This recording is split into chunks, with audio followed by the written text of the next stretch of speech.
Turner commercial, scene 1A, take 1, marker. Good evening, America. In the coming election, you have an extremely important decision to make. With your vote, you may choose to continue to overextend our military presence throughout the world, or choose to utilize American resources to fix problems here in America. If elected your president, I will withdraw all military presence from all foreign soil. I will then redirect 50% of our $420 billion annual military budget to fix health care, Social Security, education, and homeland defense. I think you'll agree that our extremely aggressive behavior has seriously eroded our ability to work in the world community as an equal member of the world community. America can no longer be the world's self-appointed policeman. If you elect me, I will take the savings from our defense budget. I will create new jobs. I will fund research for new energy development. And I will stop the dependency on foreign oil and lay the foundation for a better, stronger America. The world population is growing rapidly, but the U.S. population and GDP are shrinking in relation to the rest of the world. We simply can no longer sustain our current military presence. Something has to be done. Our greatest resource isn't our money. It is the lives of the men and women of the American Armed Forces. How many more American lives must be lost because of our interference in the internal affairs of other countries? Vote for me, and I will bring our servicemen and women home to a better, stronger America, an America that will again be respected.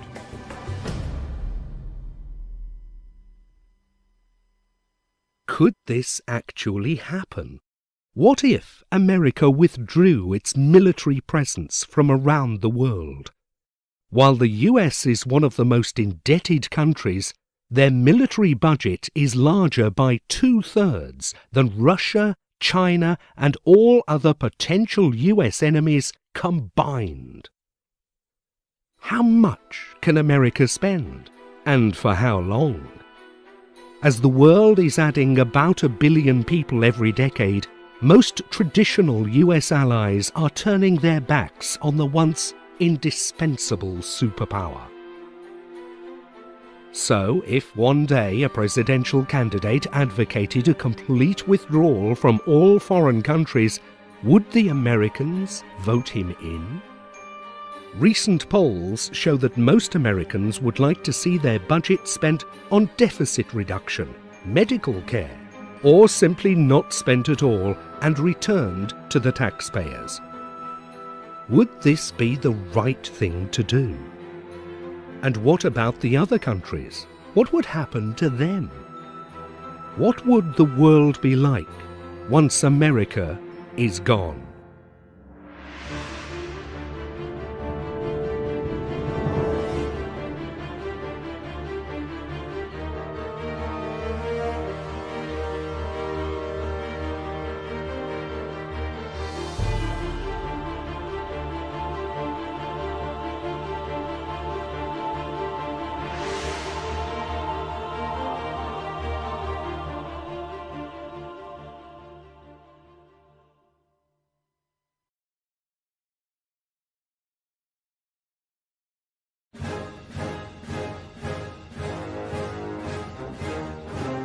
Every time somewhere in the world something goes wrong, the Americans have their finger in there. We have got the feeling that they only want to improve their economy. How the US acts is not the right way. Most of the time it's too late, it's too brutal, somehow it's respectless, really respectless. If the United States were to draw all their military from the rest of the world, there would be a global celebration. When you hear people, particularly in Europe, condemning the United States as if it were an evil empire, you can't help but smile, because it's not that long ago that there really was an evil empire menacing Western Europe. I mean, we were the savior of Europe. We stood up against the Soviet Union. It doesn't cause them any philosophical pain whatsoever to take your protection and badmouth you. Yes, Americans saved Europe, absolutely. And the French are very grateful for that. But it's been 60 years. At the present time, the European Union is the only entity on Earth that surpasses the United States as an economic power. Germany, France and the UK are some of the largest armament exporters to the world.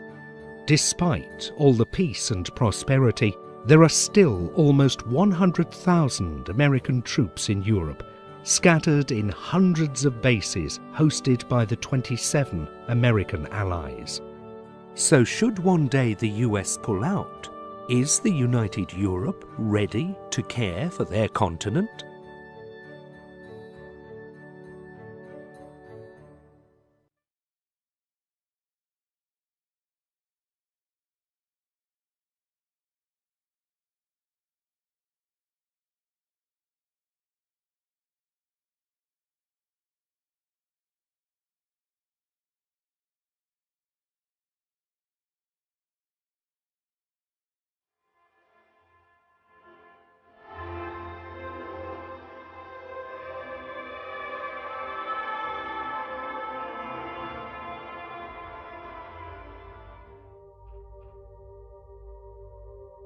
During the early 90s, the country of Yugoslavia was falling apart.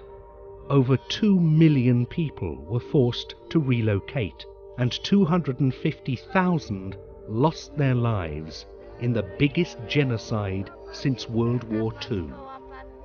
Again, each side is charging the other with atrocities. The facts are unclear, but some terrible things were done in the final hours.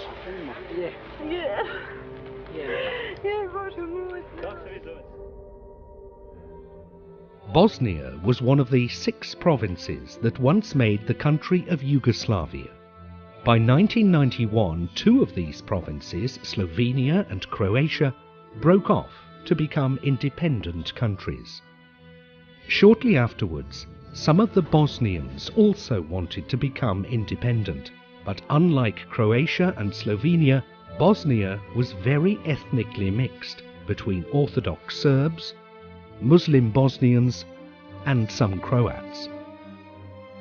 While most Muslim Bosnians wanted independence, the Orthodox Serbs wanted to remain part of Yugoslavia, sparking a civil war that lasted for 4 years.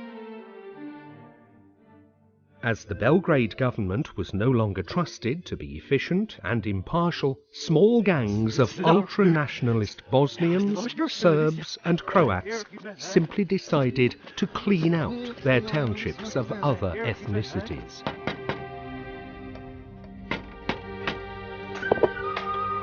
Most of the time, each undesired family was given one warning and asked to move. Thousands of them moved. Others didn't. Lacking any overarching authority, the cycle of inter-ethnic murder and retaliation became unstoppable.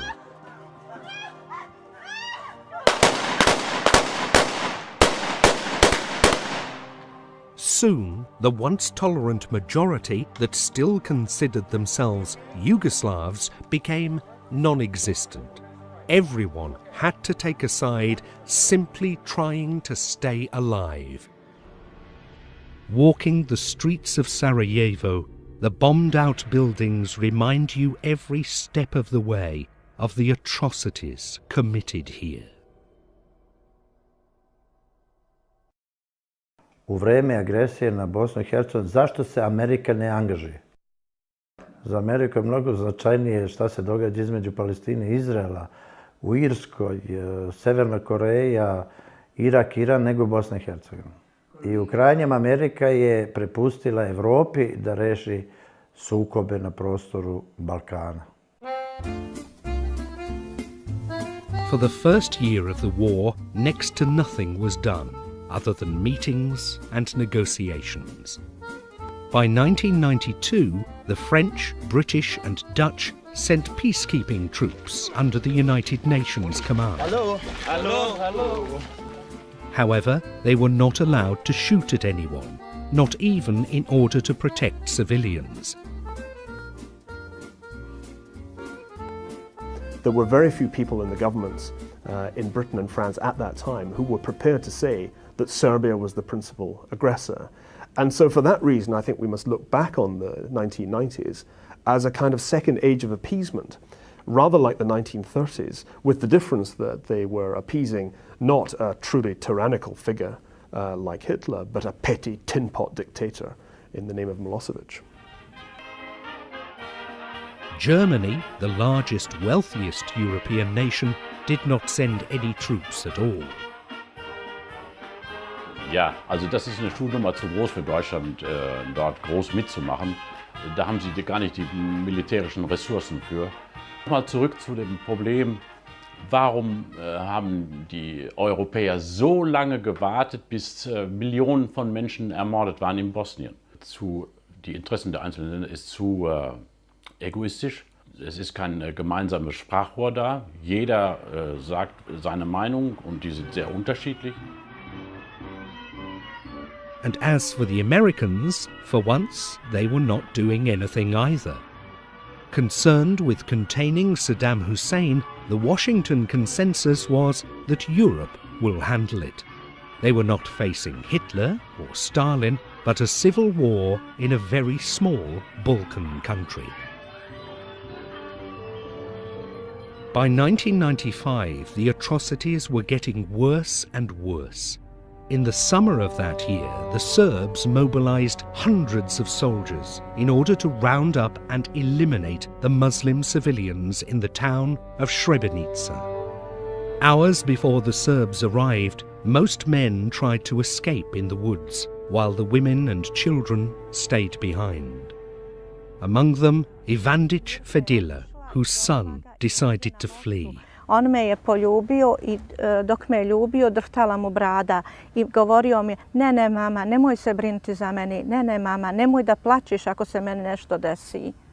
To su bile posljednje riječi mog sina, a to je bilo 11. jula, utorak, 2 sata popodne, kad sam ušla u kamp. The camp was a former battery factory. It was also the headquarters of the Dutch soldiers sent as peacekeepers. The Bosnian refugees thought they were running to a place of safety. They had no idea that the Dutch soldiers had surrendered to the Serb forces. Some Serbian soldiers even wore Dutch uniforms, luring the refugees into a false sense of security. Čuli su se te noći užasni krikovi. Bila je mukla tišina I najedanput užasni krikovi I sve se digne na noge. A šta se dešava? Dolazili su holandski vojnici I vojnici, četnici koji su bili obučeni u uniformi holandskih vojnika. Narod su da samo sjede, da ne bude na nogama. From a place of refuge, the battery factory became a death chamber. As the Dutch peacekeeping troops stood by, the Serbs murdered 8,000 Bosnians. Jer je nenormalno I neprestano pucalo. I ja više ne znam ni šta puca, ni odakle puca, samo strepim I čekam kad će da budem pogođena. I sama sam se brinula za sebe I za svoju kćerku koja je bila pored mene. Among the dead were Fadila's husband and son, who were buried in a mass grave across the street. Their remains have yet to be identified. Clinton je dobar čovjek, ali ja sam na njeg ljuta. Za vrijeme njegovog mandata moje dijete nestalo. Ubijeno vjerovatno, muž ubijen. Još glavu mu nisam našla. Identifikovana nije ukopana.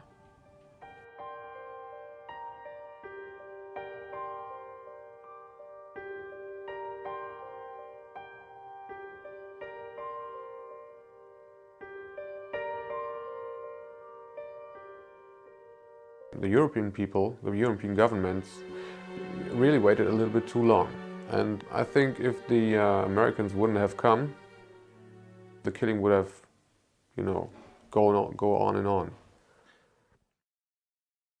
The expectation of the people of Bosnia and Croatia was that someone strong will come and save them. I svi smo gledali, uprli oči u tu Ameriku. Šta Amerika odluči, to će biti. Ja puno vjerovala nisam ni Americi, ni Evropi. They were begging the French, they were begging the Europeans to go in and help them out. And I think in that case, yes, we definitely should have gone in. We should have gone in sooner. I'm glad we did go in, and I think we should have done more. In 1995, the United States finally intervened. After a series of bombing raids and the deployment of thousands of American troops, all Bosnian parties agreed to a ceasefire. In Dayton, in the United States, 3 presidents signed up to a peace agreement. That peace agreement was devised to give you a chance to live a life free of fear, to be able to grow up in a country where its citizens have the choice to do as they wish. One of the lessons of 20th century history is that ethnically mixed societies can explode. The Balkans is a synonym for non-stability. And it has been that forever, and it will, I think, remain for quite a long time still. Europe, in fact, has a tendency to keep ethnic minorities as ethnic minorities. And it's no longer a problem that's just confined to the Balkans. In many ways, it's a general European problem that's getting more serious as more and more Muslims immigrate into the European Union and find themselves living in what are effectively ghettos. It seems to me that Bosnia may not just be a remnant of Europe's past, it may conceivably foreshadow a future for the whole of Europe, a future of ethnic and even religious conflict that I find frankly terrifying. So what if another ethnic conflict was to erupt again? Actually, it did. 4 years later, in 1999, Kosovo, another province of the former Yugoslavia, sought independence.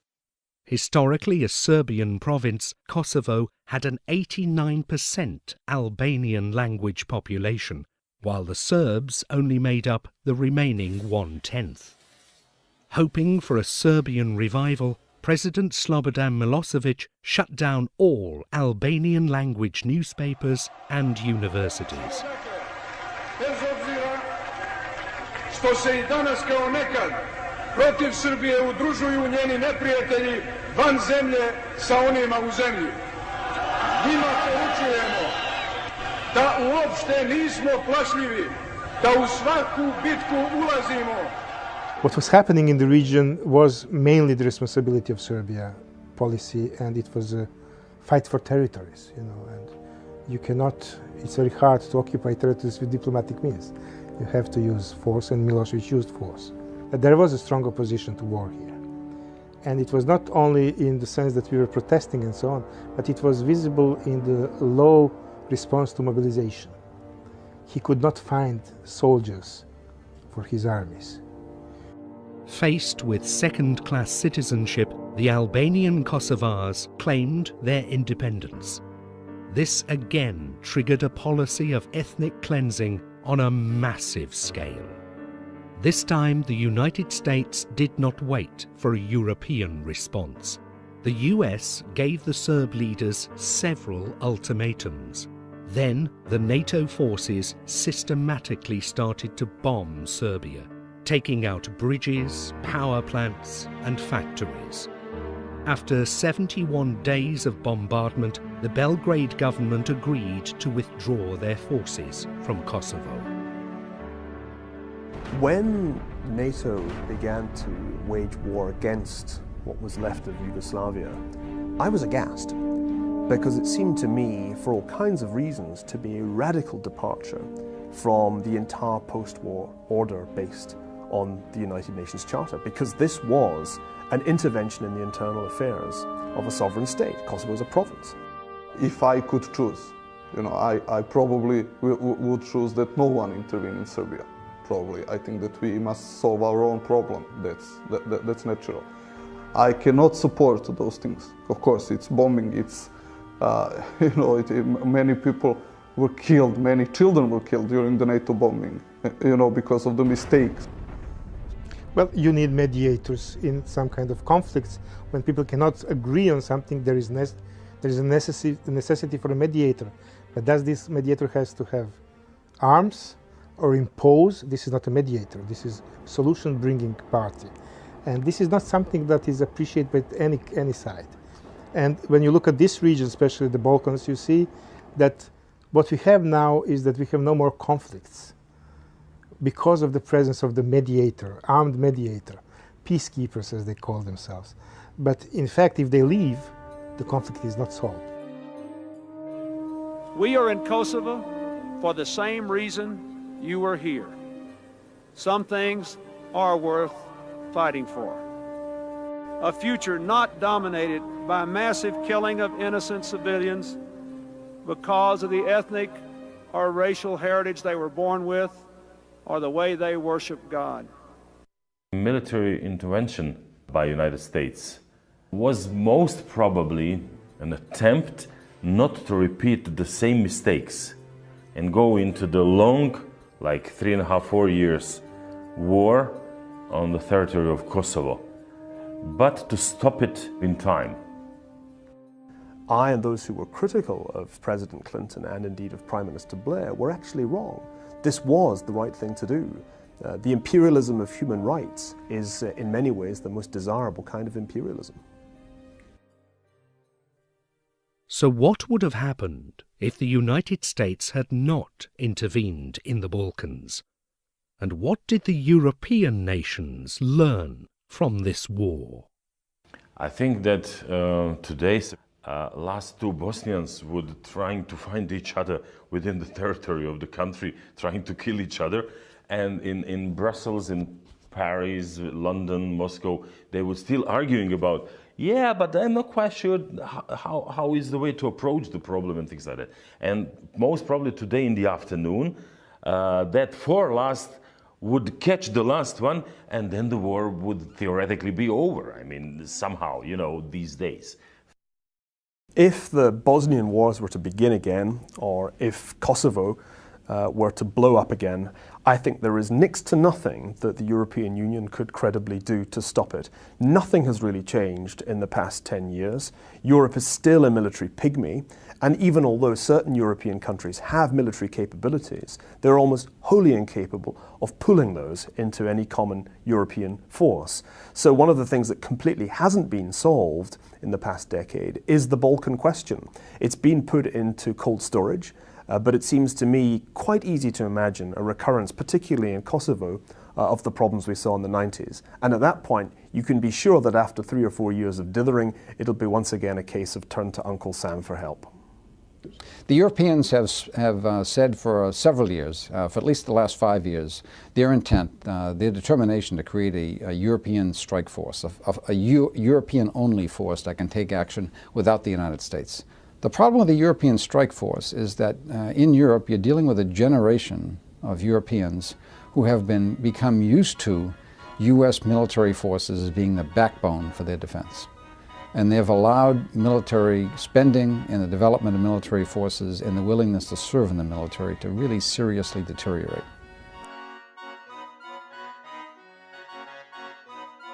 Europe is very afraid of a next war, a next big war, you know, because Europe has been involved in 2 big wars, and you know, it was all a mess in Europe.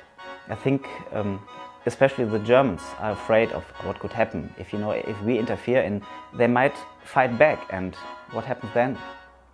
So and that's why maybe we can't fight back, because if we would try to do anything where we have nothing to do with, you know, the public would, stop it, we can't, you know, so. I think there is an enormous resistance to the idea of a collective European defence capability, most particularly in Britain. And even the French and Germans, who've gone the furthest down this route, have so far done nothing other than produce a kind of token force. It isn't actually capable of any serious military activity. Part of the problem is that the European Union is not the United States of Europe. It's an economic union which pulls in quite a limited way the sovereignty of some very strong nation states with a very great deal of history behind them. My worry is that you could have the United States withdrawing into isolation and nobody stepping into the breach. And then the whole world could end up being like the Balkans in the 1990s. The issue of humanitarian intervention is really a late 20th century phenomenon. It comes after the end of the Cold War. Once the Soviet Union goes away, and the United States is this unipolar military power, they have not only the ability to intervene militarily, and some people will say they have the responsibility to intervene. The term never again. In other words, the world community should never again stand aside and let a country murder its population. Amerika itekako treba da se umiješa u tuđe poslove. Znači, ako je ova jači naoružan, treba ovoga što nema ubiti i gnjaviti i terorizam vršiti, terorisati taj narod koji nije naoružan. Americans always sort of give part of a possible solution of a problem to Europeans. But they are not quite able to get together. They cannot find a common statement, they cannot find a common policy, and that's why United States is sort of invited to come and to say, okay, I mean, we saw you cannot solve the problem. That's why we have to do it. It's always pleasant to hear, negotiate your way out. Do it peacefully. In cases, it doesn't work. It simply doesn't work, and you're going to have to look at alternate means. We see when a country becomes threatening, totalitarian, brutal, that we've got to think about doing something about it. That our passiveness in the face of Pol Pot of Cambodia led to perhaps 2 million deaths out of 8 million people. Our passiveness in Rwanda probably led to the death of 800,000 people. Had we intervened in some way, you might have reduced those numbers. We didn't. We didn't.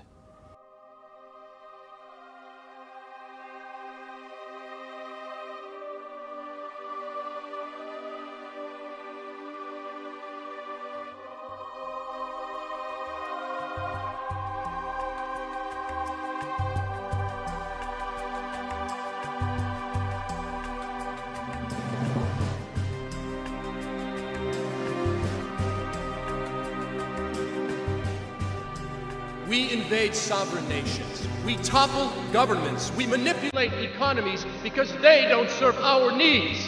And because we are the one and only military superpower, who is going to challenge us? At the present time, the U.S. has military bases in over 90 countries, including Tajikistan and Djibouti. I wonder how many fuel cell factories we could build here in America with the money we spend to maintain those remote bases. Even with half of our current military budget, we are still the strongest nation on earth. I tell my critics we are not running away, we're simply being realistic about our needs.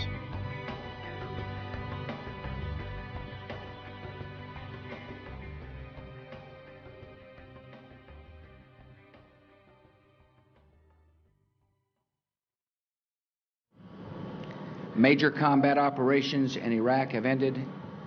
In the Battle of Iraq, the United States and our allies have prevailed.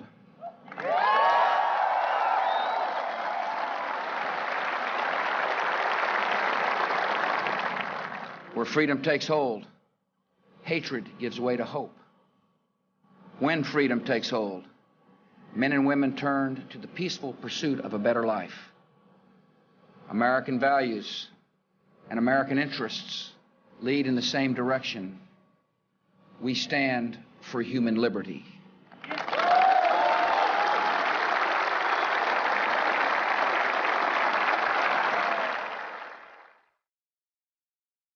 The United States is the superpower of the world today because the United States cares. We're not only interested in our own national concerns and in protecting our own national interests. We care ethically and morally. We care about democracy. We care about freedom. Promoting democracy might be true in the case of Iraq. However, the Middle East is full of kings, emirs, sultans and sheikhs who regard the countries as their personal property. The United States has a long history of supporting many of them. It's more or less like a hypocrisy They don't care much about democracy or liberty or what people are doing and so on. They worry about is there an interest in this region or not? What would I get from this? If it's in our interest, the companies, the oil companies and so on, will do it.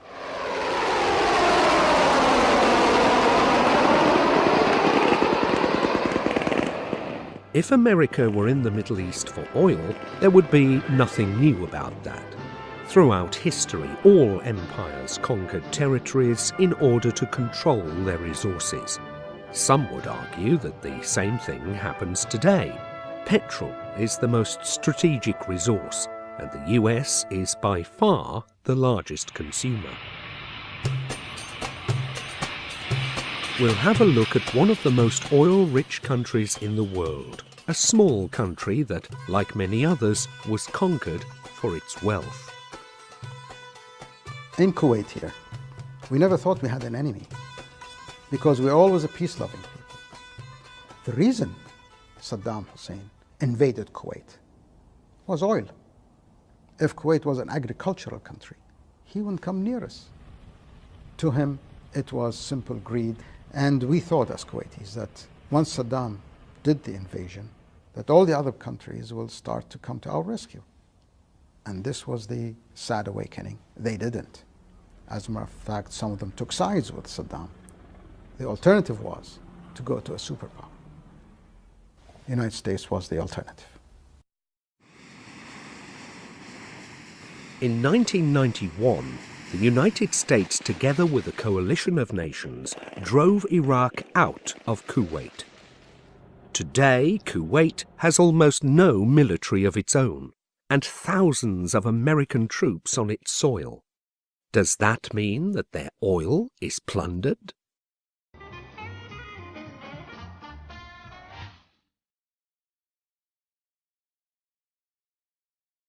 You know we're riding in style, got our own miracle mile. We live just like a millionaire, just buy those houses and cars. We're acting like movie stars, just let these good times roll. So education became free. School, as I said, up to university, even up to doctorate degree. There's no taxes. And every Kuwaiti family is entitled to apply for either a piece of land or a house. Former subjects of the British Empire, now many Kuwaitis live better than many Americans. They benefit from the first empire in history that actually pays for the resource they consume. When the price of petrol goes up, the US taxpayers, the funders of the Kuwaiti liberation, pay more, just like everybody else. It's not a matter of oil. Americans did not come here just for oil. They can get oil, cheaply from Saddam Hussein. He offered them to sell, a barrel of oil for less than $10. So it is not a matter only of oil when the Americans came here to liberate us from Saddam Hussein. Kuwait was in fact just the first step of Hussein's master plan. Saudi Arabia was next on the list. Together, the three countries would concentrate over 40% of the global oil production in the hands of one man. Knowing that there was only one country that could swiftly prevent his plan, a backdoor bribe was offered. Oil at $10 a barrel, as long as Hussein was alive. In the life of a nation, we're called upon to define who we are and what we believe. But today, as president, I ask for your support in a decision I've made to stand up for what's right and condemn what's wrong, all in the cause of peace. At my direction, elements of the 82nd Airborne Division, as well as key units of the United States Air Force, are arriving today to take up defensive positions in Saudi Arabia. The acquisition of territory by force is unacceptable. No one, friend or foe, should doubt our desire for peace, and no one should underestimate our determination to confront aggression. However, Kuwaitis represent only 1 million people out of the 500 million in the Arab world. Next, we'll have a look at the largest Arab nation, and one that has not been blessed with petrol revenues. This is Egypt. Behind the glorious past and the world-famed attractions lies a troubled country. The population has doubled in the last 30 years, but only 5% of the land is usable. The majority of rural females are illiterate, while a small privileged class controls most of the economy. There is some oil in Egypt, but it barely covers the country's own demand. Unlike Kuwait, there is no free housing, medical care, or education from the government. Sadly, this is the state of most Arab countries. While they share the same language, customs, and religion, the differences in development are tremendous. Could this be the cause of all the turmoil in the region? Well, I have argued that the problem in the Middle East isn't a clash of civilizations, it's a civilization of clashes, in the sense that there is a culture there of political violence that is deeply inimical to the emergence of civil society and democracy of the sort that we know in the West. So you have the Islamists of various kinds on the one level. On the other side, you have the dictatorships, the authoritarian dictatorships. And there hasn't been enough of an opportunity for the development of a moderate middle. Especially after the invasion of Saddam and so on. People worry about what our neighbor is going to do in the future. Before, maybe you could live within the boundaries of your wall, you build it high enough, you lock the door, you're safe. But when people start to learn how to jump inside your house or blow the wall to come inside, then it becomes a different deal. You cannot live in seclusion anymore. Everybody is under threat of some sort of the other from his neighbor. We know we are a defenseless nation, we're a peaceful nation, we're a small nation in a bad neighborhood, in gigantic bad neighborhood. Iran, unfortunately, at this time, is a danger. You know, why does Iran want to have nuclear power? Why does Iran want to go against the rest of the world when it comes to its nuclear program? Could the world be wrong and Iran is right?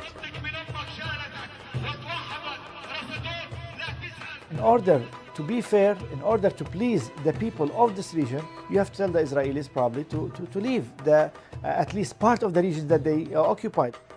Look at the wall, for instance, that the Israelis are building now and kicking some people out of their land. What are the Americans doing? The only occupation in the world now, anywhere in the world, the only occupied land is the Palestinian land, and that's not fair. And America has to do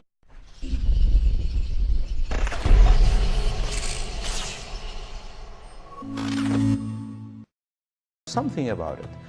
I realize how dear Israel is to an American's heart, and how the whole culture evolves when it comes to foreign policy to protecting Israel.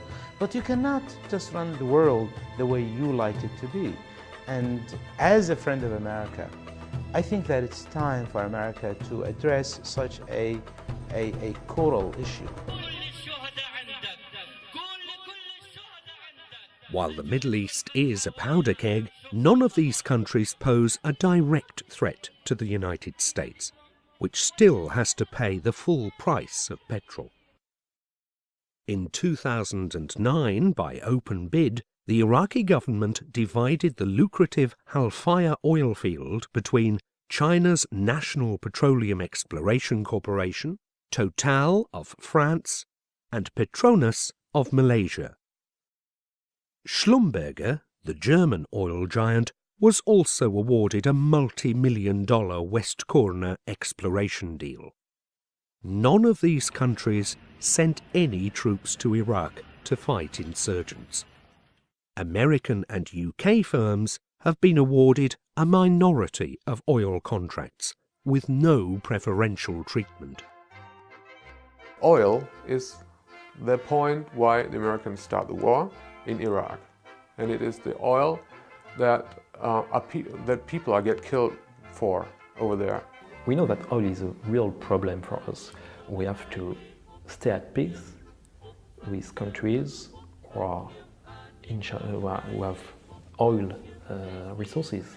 You can't put your sons and your kids into war for oil. You should use your head and, for example, make solar energies and all that stuff working.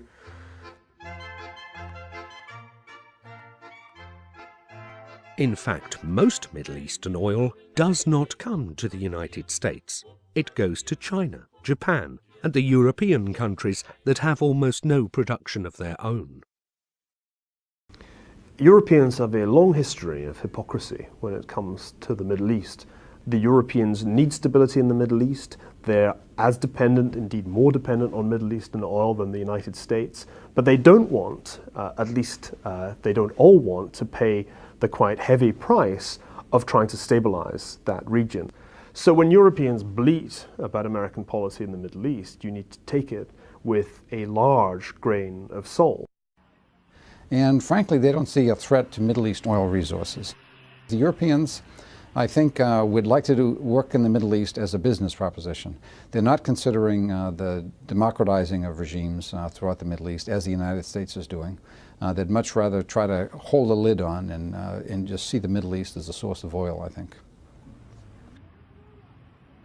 Even more dependent on Arab oil are the Asian countries. Japan and China are the two largest importers. However, none of them has any involvement in the region. Soon after the Second World War, Japanese emperor went to Japanese Diet, which is Japanese parliament, and gave a speech that from now on, Japan must be a pacifist country, heiwa kokka, or peace-oriented country. And Japanese public learned that they shouldn't opt for war, but peace.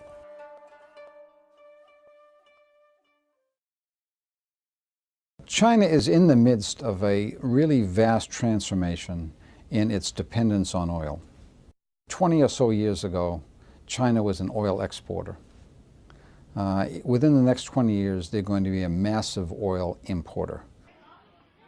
China is going to be very sensitive to where their oil comes from and how assured that supply is going to be.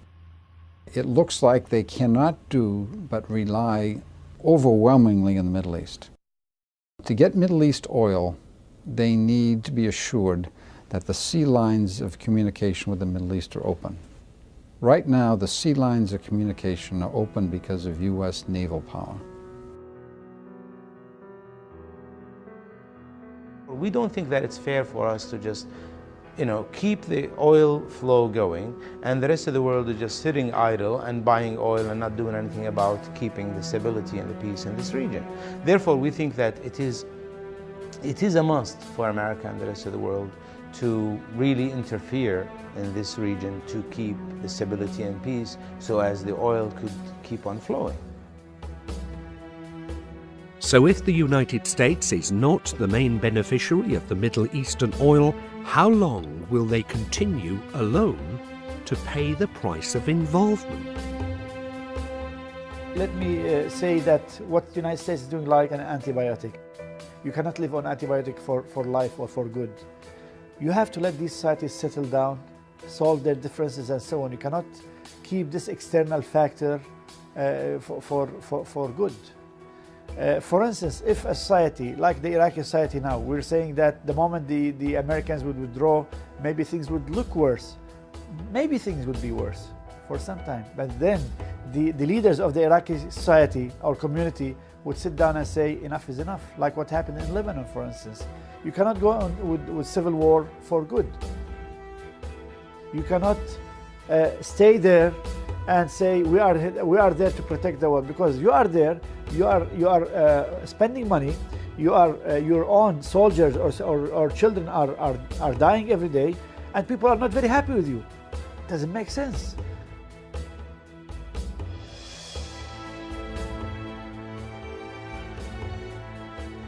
That's what Europeans need to worry about. Take away the United States, and there's really no way of knowing what's going to happen. If there were no American commitment to the Middle East, if there had never been an American commitment to the Middle East, there would be no state of Israel. I think that's the first and most obvious point. It's very, very hard to imagine such a small state with so few assets surviving without American support. So you'd have to say goodbye to that. اسرائیل از صحنه روزگار حذف نشود، این فریادها به قوت خود باقی.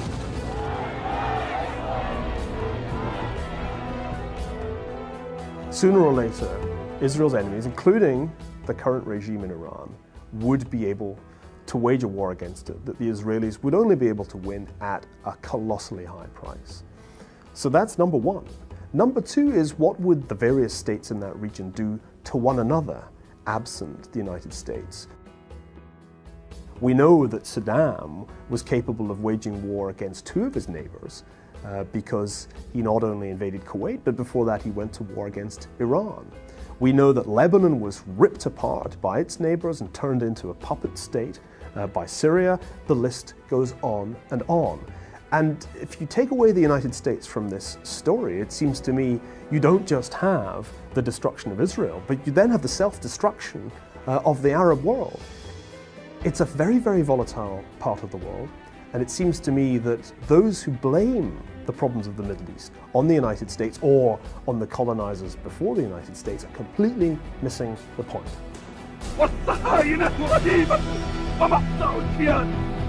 الله أكبر لو أذن الله لنا يا أمة محمد سيقول حتى الحجر يا مسلم هذا يهودي خلفي تعال وقعها ونحن نقطعها والله لا نقطعها أيها اليهود الله أكبر الله أكبر الله أكبر الجهاد في سبيل الله الجهاد في سبيل الله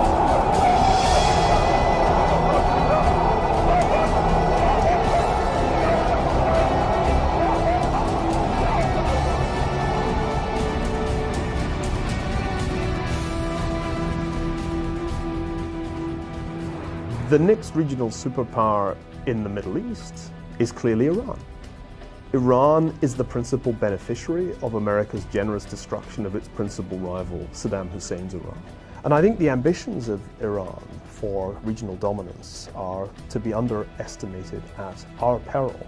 That's why it's so important that Iran not acquire nuclear weapons. Because I think with nuclear weapons, it would be North Korea, but North Korea poised on top of some of the biggest oil reserves in the world. One day, this very flag will fly over the parliament in London. We will see this flag that will fly over the White House. And we will see the Black House, the Kaaba, will take over the whole world. قد حكمنا الدنيا وسيأتي يوم والله نحكم فيه كل الدنيا. سيأتي يوم نحكم فيه أمريكا. سيأتي يوم نحكم فيه بريطانيا ونحكم فيه كل العالم.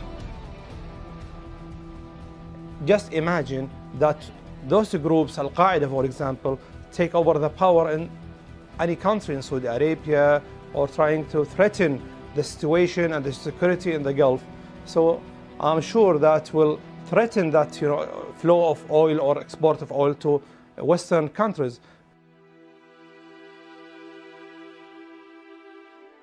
But America cannot now withdraw from Iraq until they fix Iraq, because if Iraq is not brought to stability and to democracy, then it will be anarchy, and this anarchy would spill all over the region, and I'm not exaggerating if I say all over the world.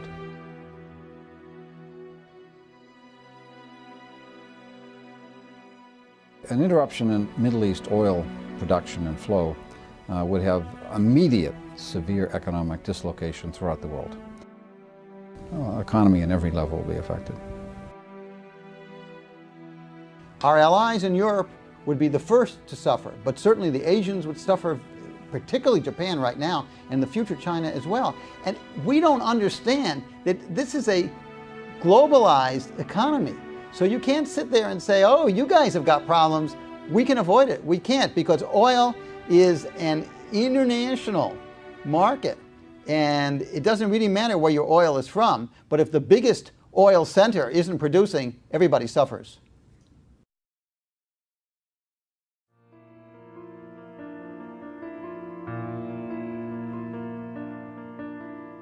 We left the Middle East without an answer. What are America's options? Will it stay involved? And at what cost? Operation Iraqi Freedom took over 5,000 American lives. Future conflicts could be a lot worse. And what would be the alternative? Another world war? Another depression? It happened in the past. America emerged stronger than before. And the people, what would happen to them? Is it right to police the Balkans but leave the Middle East?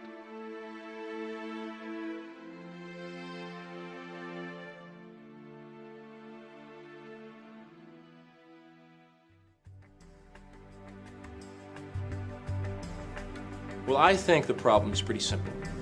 For over 200 years, the people of the world, they looked up to us, the United States of America. And that meant something. We were this great hope of democracy, of freedom. And today, things are a bit different. In fact, they're the opposite. We've had a bit of an image change. People, they dislike us, they even hate us. Why? Because we impose our will on other countries using our military might. Why are we spending your hard-earned tax dollars to support countries like Germany, Japan, South Korea, whose economies are some of the strongest in the world? Why are you paying for their defense? They can afford militaries of their own. For over 60 years, we have opened our markets to them and provided them with free defense. Enough is enough. You know, many people in those countries live better than many Americans. If you elect me as your next president, I will take the savings from our $420 billion annual defense budget, and I will create new jobs. And together, we will build the foundation for a better, stronger America.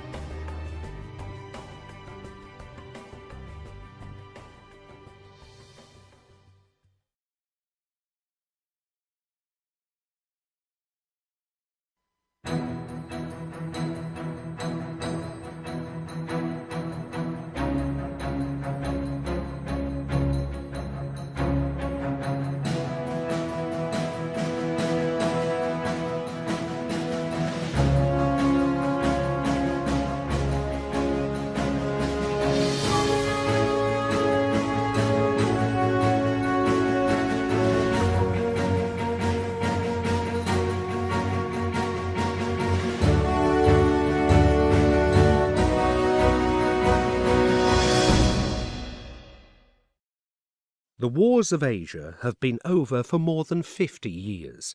Today, old enemies have become best trading partners. While the 20th century has been known as the American century, the next one will probably belong to Asia. Despite all the peace and prosperity, there are a lot of American troops and commitments in this region. We set out to find out why. 그러나 난 믿습니다. 우리들이 2배, 3배 더 힘을 내어 일한다면 모두가 부러워하는 공산주의 미상천이 우리 마을에도 일떠서리라고 말입니다.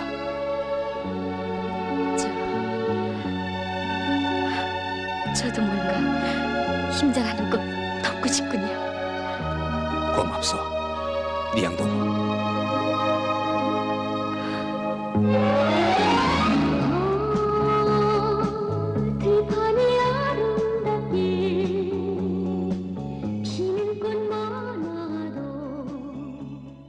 나가서 일을 1995년 말부터 일을 시작했었어요. 그런데 한 달을 일하게 되면 내가 내 인건비로서 받을 수 있는 돈이 당시 북한 돈 70원이었어요. 그런데 그 70원으로서 살 수 있는 물건은 쌀 반 킬로 값밖에 안 돼요.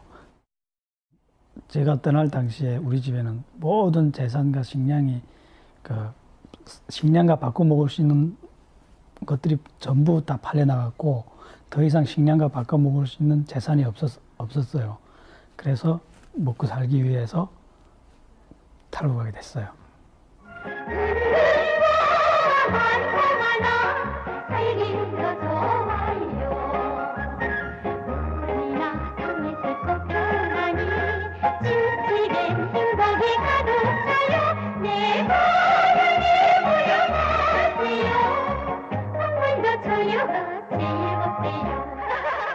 처음에는 제가 중국으로 가겠다 했을 때 이 모든 걸 아니까 탈출을 하다 잡히면 그 정치범 수용소로 가는 거 알기 때문에 반대했었어요. 잡히게 되면 정치범 수용소라는 감옥으로 가게 돼요. 그런데 이 정치범 수용소라는 감옥은 다른 일반 감옥하고 달라서 석방이라는 개념이 없어요.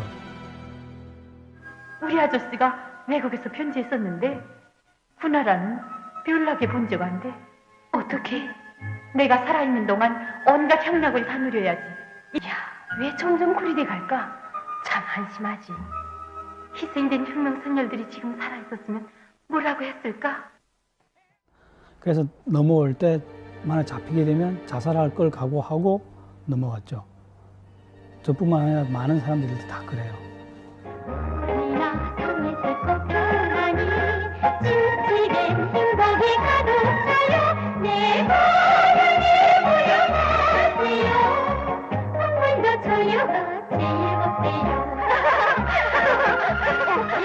저희 어머니가 의사였어요.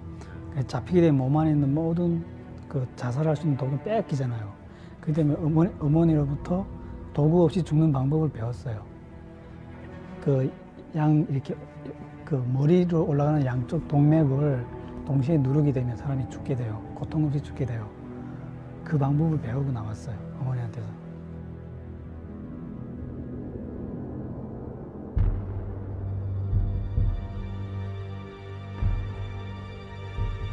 지금 북한에 저희 어머니와 누나들이 있어요. 그래서 만약 저희 얼굴을 북한 쪽에서 이 방송을 봐서 나라는 사람이 남한에 와 있다는 걸 알면 집안에 추방이 돼요. 정치범 수용소로 끌려갈 수도 있고, 극심한 경우에는 정치범 수용소로 끌려갈 수 있고, 경한 경우에는 감옥으로 가야 돼요.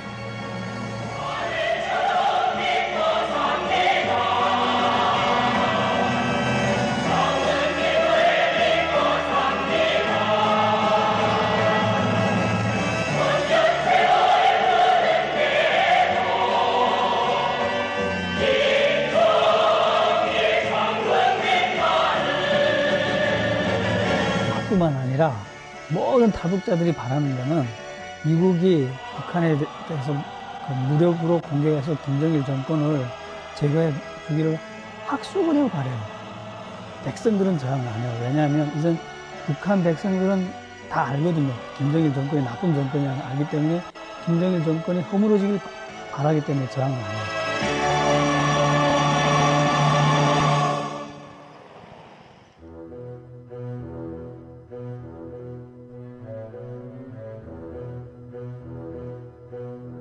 Right now, the U.S. Army has about 21,000 soldiers in Korea. The purpose of the U.S. forces in this alliance is to deter North Korean aggression, and should that deterrence fail, then we're prepared to fight and win.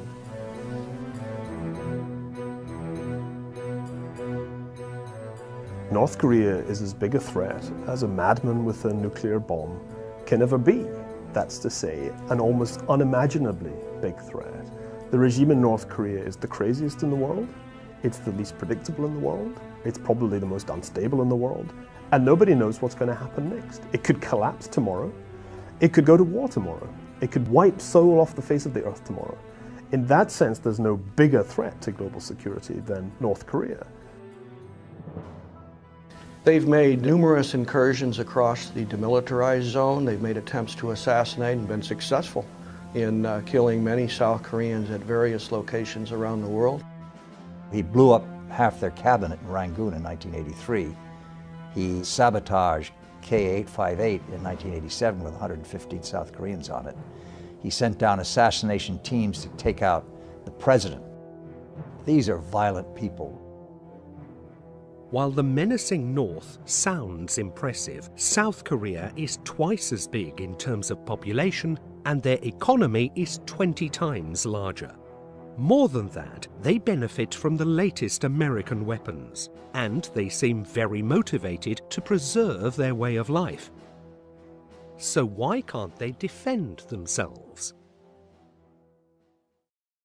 그러니까 그 북한의 군대가 군대 숫자만 봐도 150만 군대를 유지하고 있고 한국 군대가 67만 명이에요. 그러니까 군대 인원수가 벌써 배로 넘고. ですから朝鮮半島の軍事バランスを考えるときは、ソウルという1200万人が住んでいる町は北朝鮮の前線からわずか40キロ50キロぐらいで常に北朝鮮の下方の射程の範囲内になって人質になっている.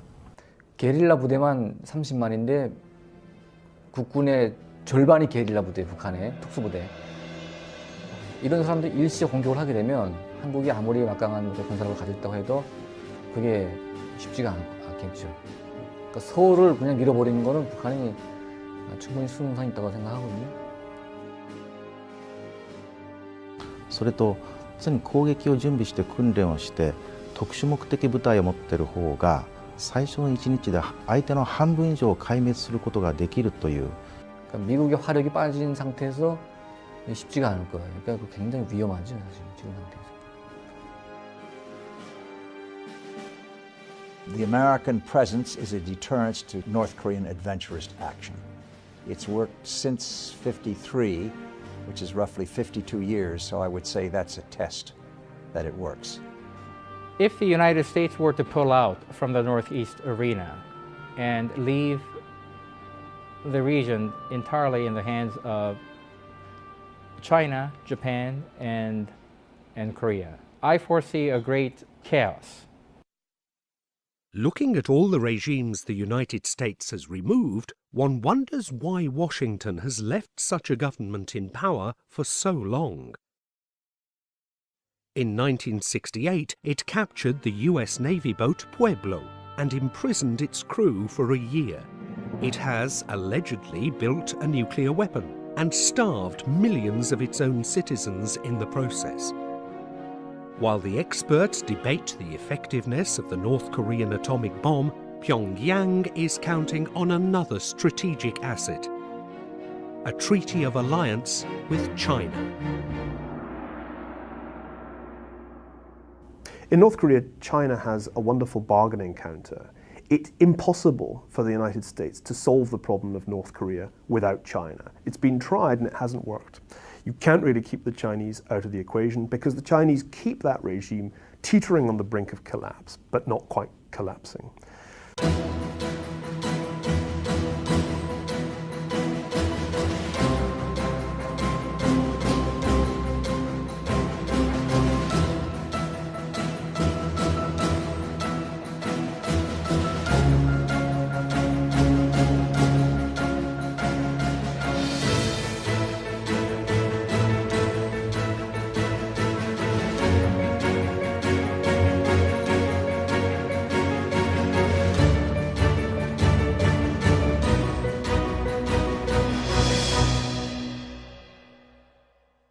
The most interesting question in the world today is what will China do with its increasing economic power?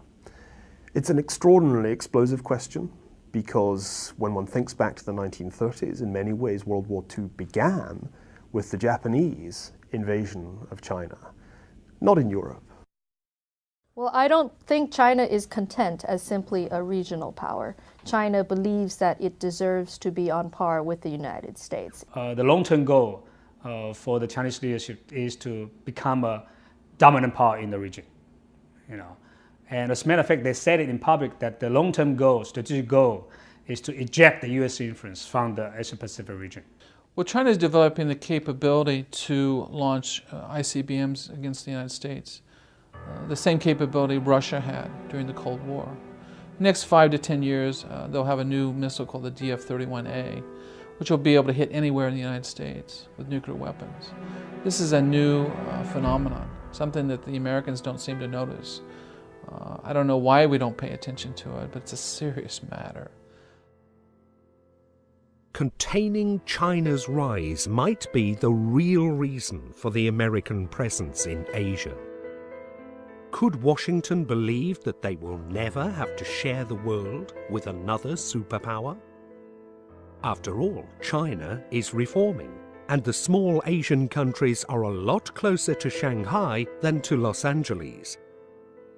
But do these countries want to be shared? Only 100 miles across the sea, there is an island where the other Chinese live, the ones that don't have to answer to the Beijing government. The economy flourishes, the people have rights and freedoms. This is Taiwan.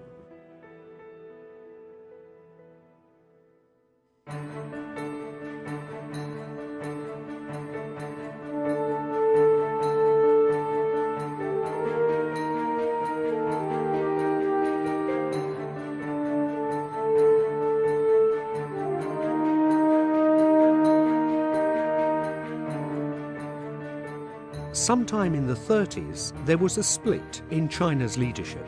Despite the American support, nationalist leader Chiang Kai-shek could not effectively resist the Japanese occupation.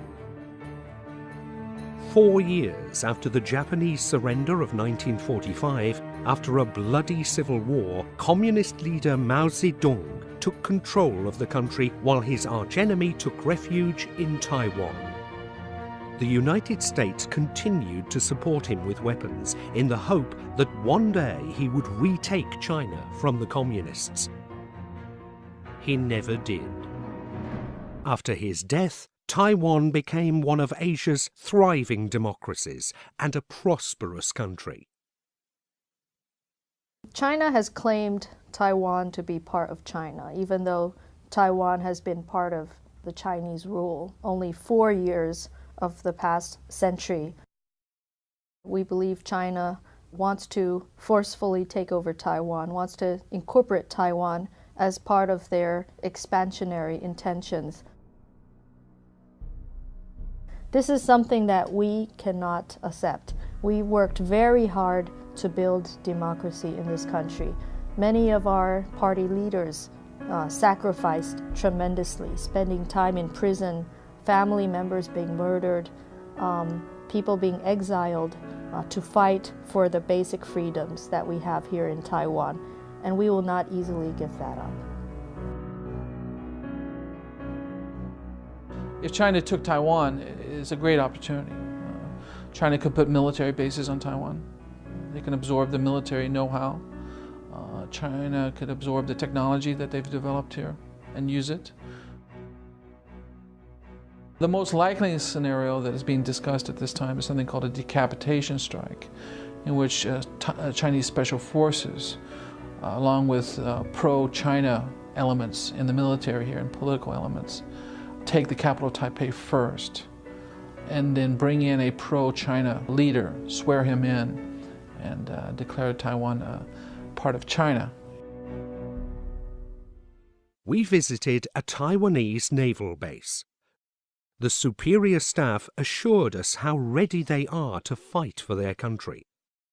We have also seen 3 out of the 4 Taiwanese diesel submarines, one of them American-made, a World War II edition.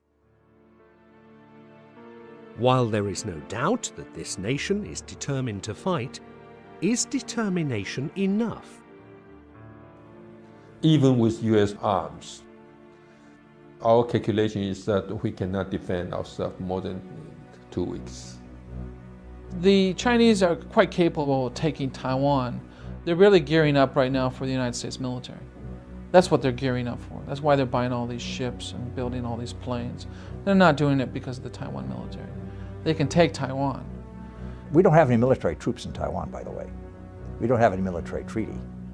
We have the Taiwan Relations Act, which in effect says that we would help Taiwan defend itself in case of attack. And we take it seriously.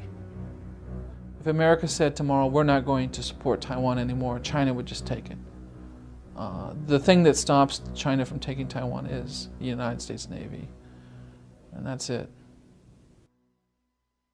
If the United States comes in, what happens then? Then you're looking at a potential nuclear war. That's why I think Taiwan is really the nearest thing we have to the causes of a world war today. We hope this won't happen, but it's hard to say. I mean, after all, China is a nuclear power, and Taiwan isn't. We're against the development of weapons of mass destruction. What the United States does about Taiwan is in many ways the big strategic decision. In many ways, the safest thing would be to sell Taiwan down the river, to make sure that there never is a moment when the United States has to go to full-scale war against China over Taiwan, an island that many Americans would struggle to find on a map. We hope a confrontation will never take place. Taiwanese are not expecting the Americans to engage in a war for Taiwan. We're not expecting that. But we're expecting the Americans to be strong and present in this region so that a war won't have to happen. For the moment, the US military is still strong and present. 1,000 miles across the sea is the home of the US 7th Fleet, the mightiest fleet in Asia. A friendless nation in the aftermath of World War II, Japan renounced militarism, but it could not remain defenseless. By 1960, from an occupied country, Japan became a US ally. While small Taiwan could never rival China in military spending, Japan is the third largest economy in the world and one of the most technologically advanced countries. Why is America paying for their defense? When you look at the opinion poll, you would be amazed how much Japanese public trust US presence here. It has been consistently above 70% support. Why do you think we have such a high support? While the Japanese spend less than 1% of their GDP on their defense, the US taxpayers fund the upkeep of 3 Army, 3 Air Force, 4 Navy and 13 Marine bases on Japanese soil.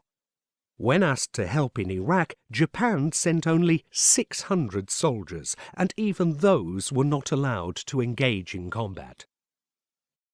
Japan has got a very good Navy and a very good Air Force using our aircraft. I believe it's the F-15. And they're good pilots and they're good seamen.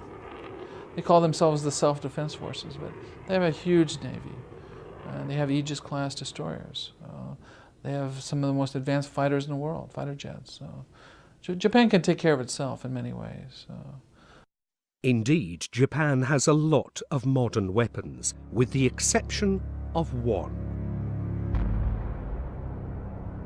Affected by the tragedy of World War II, Japan vowed never to possess nuclear weapons, and even sought the abolition of such means of destruction from the world. So what would happen should the United States leave this alliance and bring home the 50,000 troops it currently devotes to the defense of Japan? If US abruptly withdraws the military presence from the Japanese islands, then we'll spend the next 10 years rearming in a very serious way, certainly including acquiring nuclear capability. But if the Koreans have nuclear weapons, the Chinese already have nuclear weapons, the Russians who are in the region have nuclear weapons, the Japanese are not remaining non-nuclear. If Japanese go nuclear, do you think the Chinese can put up with that? Japanese attitude to China has turned sour, and it works vice versa. Chinese public has turned sour to Japan. Japan is different from Germany. Japan did not really show any remorse of its past aggression against the Asian countries. Japan has expressed its remorse to China many times over. Our emperor and empress visited China and expressed their remorse. I don't like the Japanese to be rearmed before they really apologize to us, to show their sincere remorse. China replaced communism with patriotism, and Japan is a very easy target. ある程度介入あるいは口出しをしてもいいかな大丈夫かなと思うようなところが中国にはまだあります。これは古い彼らの思想が外交面に反映しているからなんですね。外交的な手法についてもう少し日本人はついてきなさいというスタイルはやっぱり日本ではあまり受け入れられないと思います。And the Chinese are in payback mode. They profoundly feel that they were on the wrong end of the 20th century and they are going to be on the right end of the 21st century. I think their long-term objective is unquestionably hegemony in East Asia, and that must imply a subordination of Japan. It can't mean anything else. If the United States isn't there, Japan has to choose. Either it simply accepts subordination or it has to become a military equal of China. Should the US leave this region, it is possible that China will gracefully accept Japan's rearmament. But what could happen if they don't?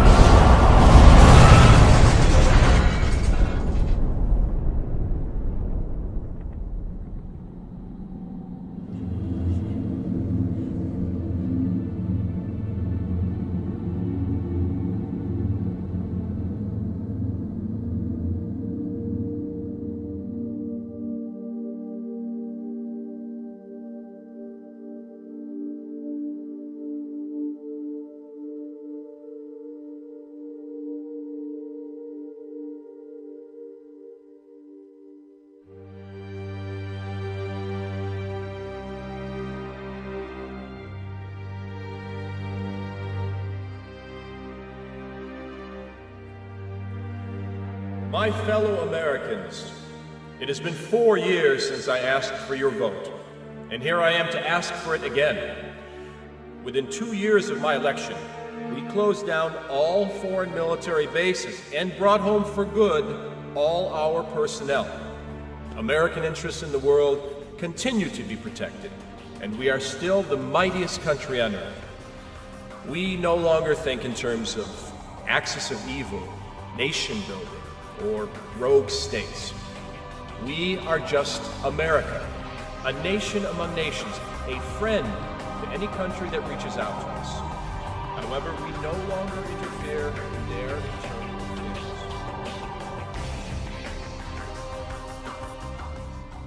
You have to bear in mind that the world is not naturally a peaceful, organized place. It has to be made peaceful by some kind of overarching authority. And my great fear is that if the United States opts out, maybe nobody will opt in. Americans take their freedom for granted. You take democracy for granted. You've had over 200 years of it. For us, it's really precious. And it's important that we are supported in the process of defending that. It's always pleasant to hear, negotiate your way out. Do it peacefully. Okay, tell that to Adolf Hitler. Tell that to Joe Stalin. Tell that to Kim Il-sung. In cases, it doesn't work. It simply doesn't work. The whole planet, the civilization, I mean 6.57 billion people are not quite, or not everybody are quite ready to make decisions on their own. I mean, I'm sorry, but that's the way how it is. Americans can choose to play the role of global superpower. They can make the financial sacrifices, the military sacrifices, and actually the fundamental sacrifice of their attention to the rest of the world. They have that choice. Or they can opt out. They can walk away. They did that before. When the American empire last imploded after the First World War, the results were not pretty.